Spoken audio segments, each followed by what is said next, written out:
Hi, everybody, and welcome back. My name's Melissa, and this year I'm sharing 365 tips for frugal living.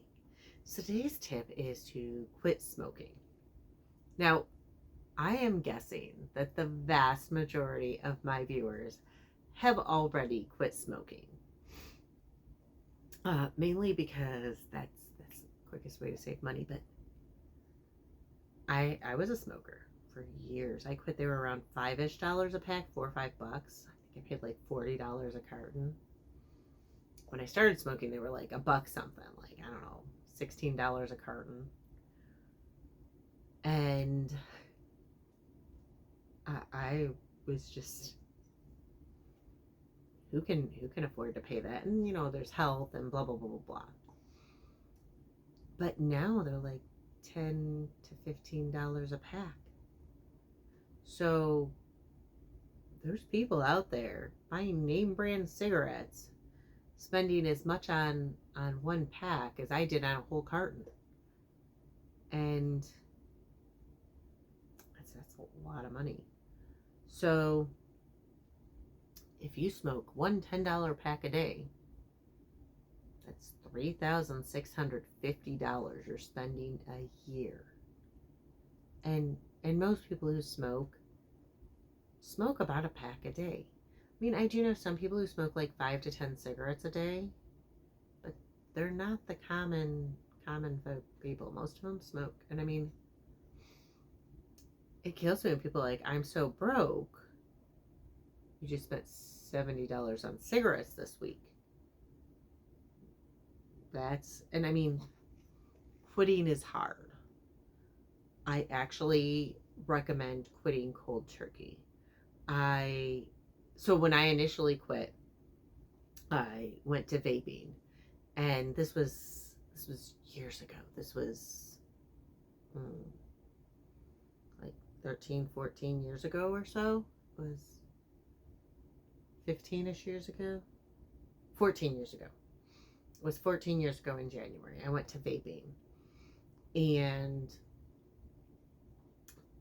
I thought I was making good choices because, the point of vaping is, and I went from smoking to smoking and vaping to just vaping to ending up in the ER, almost having a heart attack, and finding out for the first time how bad vaping was for you, because there wasn't all the information back then. I mean, these people were unregulated, and they were selling it as a perfect alternative to smoking and a way to quit smoking, and you still have the nicotine, you still have this and that and the other, and you could like downgrade, and they were still shaped like cigarettes. There's no vape pens or anything like that. You had like these little cartridges you spun on.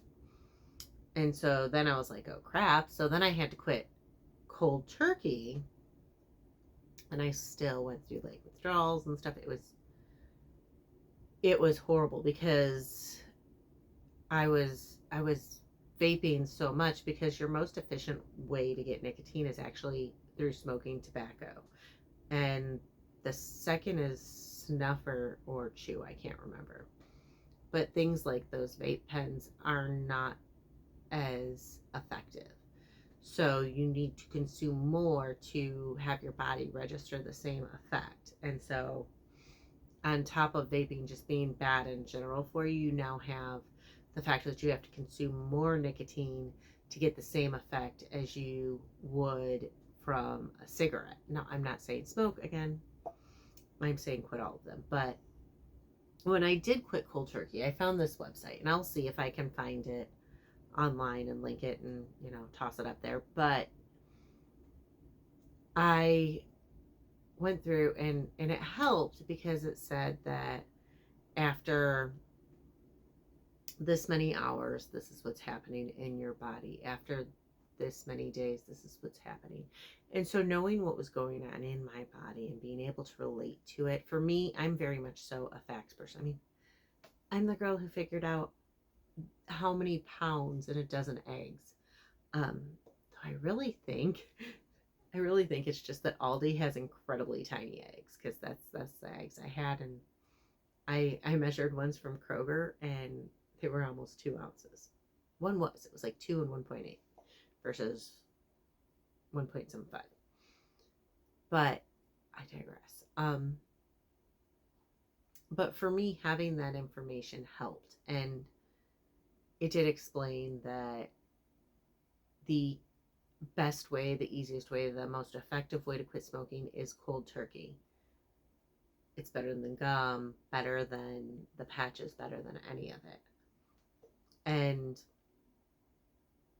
I was successful.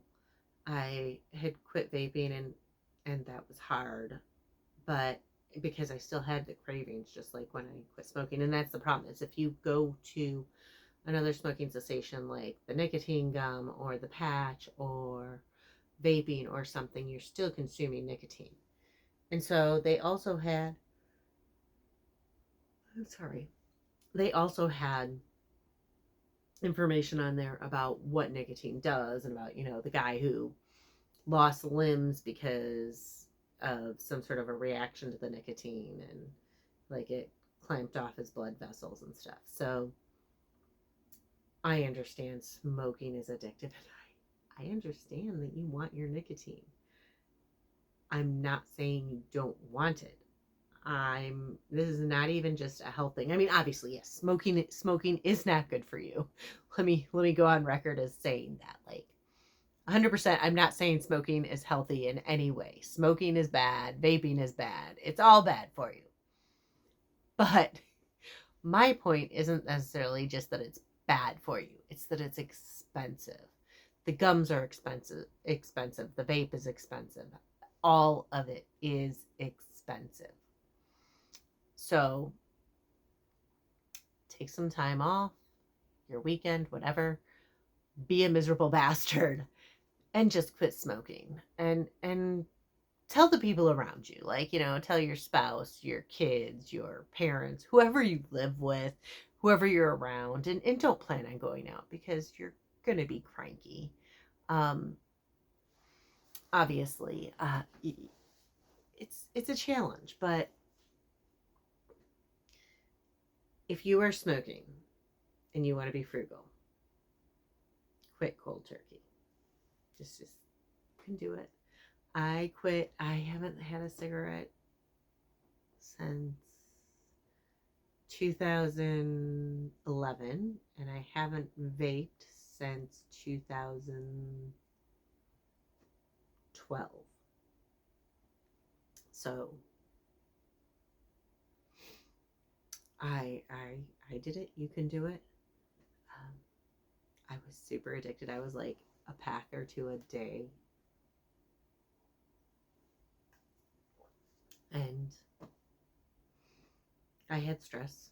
I had tons of stress. I was in school. I was a single mom going through divorce. Or no, the divorce had already happened when I quit smoking. But my point remains, you can do it. Take that time. If you have a 3-day weekend, that would be great. Let everybody know you're quitting smoking.